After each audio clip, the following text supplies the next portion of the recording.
लाहौर के एक आधुनिक इलाके में फराह अपनी माँ और बहन भाइयों के साथ रहती थी। उसके घर के पास एक क्रिकेट ग्राउंड था जहाँ रोज क्रिकेट मैच होते थे। ग्राउंड के साथ टी जना नाम की एक जगह थी और वहीं पास से ट्रेन की पटरी गुजरती थी जहाँ हर थोड़ी देर में ट्रेनें दौड़ती थीं। वो रोजा तो रखती मगर सारा दिन मोबाइल पर लड़कों से बातें करने और गाने सुनने में गुजार देती। घर का कोई काम न करती और जब वालिद समझाते तो मजाक में टाल देती।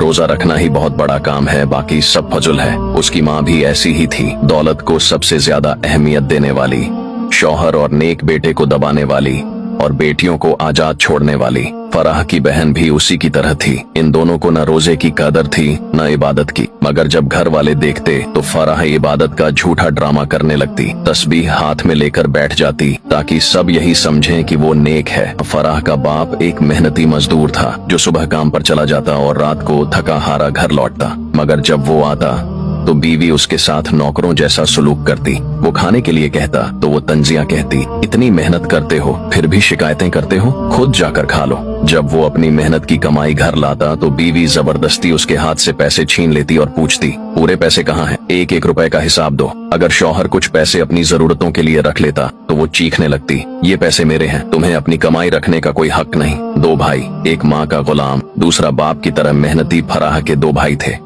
बड़ा भाई जो हमेशा माँ की बात मानता था, उसकी हर बात पर यकीन करता और घर की हर खबर जाकर माँ को बताता। अगर बाप या साजिद कोई बात करते या कोई रिश्तेदार आकर कुछ कहता तो वो फौरन माँ को जाकर खबर दे देता, अम्मी अब्बा ने आज ये कहा, साजिद ने ऐसे बोला, फलां रिश्तेदार ने ये कहा। माँ को उसकी यही आदत पसंद थी और वो उसे सबसे ज्यादा चाहती थी। लेकिन इस बड़े भाई को एक और जुनून था, क्रिकेट। वो हर वक्त क्रिकेट में गुम रहता, जहाँ जाता क्रिकेट क्रिकेट, बस क्रिकेट ही उसकी जिंदगी थी। घर में रहता तो टीवी पर क्रिकेट, बाहर जाता तो दोस्तों के साथ क्रिकेट, और अगर माँ उसे कोई काम कहती तो उसका एक ही जवाब होता, पहले मैच पूरा कर लूं फिर देखता हूँ। दूसरा भाई साजिद जो फराह से कुछ साल बड़ा था, अपने बाप की तरह मेहनती था, रोजाना मजदूरी करता, रात को थका हारा घर आता। वो न माँ का लाडला था न बहनों की तरह आजाद, बल्कि जिंदगी की सख्तियों का सामना कर रहा था। साजिद का निकाह हो चुका था और जब वो रात को आता तो थोड़ा सा वक्त निकालकर अपनी बीवी से मोहब्बत से बातें करता, मगर माँ को ये भी बर्दाश्त न था। वो तंज के तीर चलाती, अब बीवी के बगैर 2 मिनट नहीं रह सकते।